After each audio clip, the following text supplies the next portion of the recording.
एक गरीब औरत जो कभी नहीं हारी। एक बार की बात है, एक गरीब औरत थी जिसका नाम ममता था।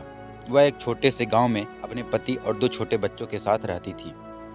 ममता का पति एक किसान था, लेकिन खेत बहुत उपजाऊ नहीं था और वे अक्सर किसी तरह अपना गुजारा करते थे। एक दिन ममता के पति बीमार पड़ गए।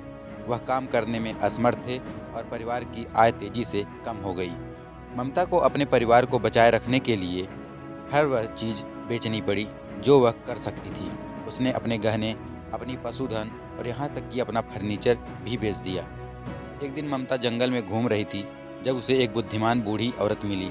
बूढ़ी औरत को पता चल गया था कि ममता परेशान थी और उसने उससे पूछा कि क्या गलत है। ममता ने बूढ़ी औरत को अपने पति की बीमारी और वह कैसे अपने परिवार का समर्थन करने के लिए संघर्ष कर रही थी के बारे में बताया। बूढ़ी औरत ने धैर्यपूर्वक सुना और फिर उसने कहा, ममता, मैं देख सकती हूँ कि तुम एक मजबूत और दृढ़ निश्चयी महिला हो। तुम इस चुनौती को पार कर जाओगी, लेकिन पहले तुम्हें अपने डर को छोड़ना सीखना होगा। ममता को समझ नहीं आया कि बूढ़ी औरत का क्या मतलब था, लेकिन उसने उसकी सलाह के लिए धन्यवाद दिया और अपने रास्ते पर चली गई। जब ममता घर पहुंची तो उसने बूढ़ी औरत की बातों के बारे में सोचा। उसने महसूस किया कि वह अपनी समस्याओं पर इतना ध्यान केंद्रित कर रही थी कि वह उम्मीद करना भूल गई थी। उसने अपने डर को छोड़ने और सकारात्मक पर ध्यान केंद्रित करने का फैसला किया। ममता ने उन सभी चीज़ों की एक सूची बनाना शुरू किया जिनके लिए वह आभारी थी।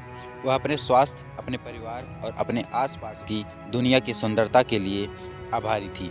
उसने ध्यान और योग का भी अभ्यास शुरू किया। इसने उसे अपना दिमाग साफ करने और वर्तमान क्षण पर ध्यान केंद्रित करने में मदद की। समय के साथ ममता का दृष्टिकोण बदलना शुरू हो गया। वह अधिक आशावादी और आशा से भरी हुई हो गई। उसने भी नए अवसरों को नोटिस करना शुरू कर दिया।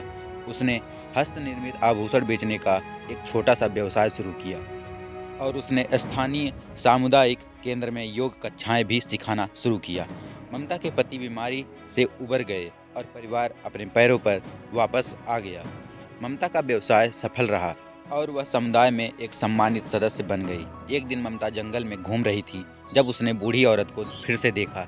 बूढ़ी औरत ने ममता को मुस्कुराते हुए कहा, मुझे लगता है कि तुमने अपने डर को छोड़ना सीख लिया है।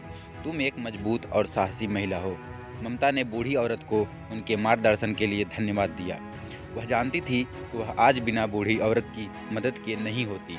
ममता की कहानी यह याद दिलाती है कि हम सभी अपनी चुनौतियों को पार करने की शक्ति रखते हैं। हम रास्ते में उतार चढ़ाव का सामना कर सकते हैं, लेकिन हमें अपने सपनों को कभी नहीं छोड़ना चाहिए। अगर हम सकारात्मक और केंद्रित रहें तो हम जो कुछ भी निर्धारित कर सकते हैं उसे प्राप्त कर सकते हैं।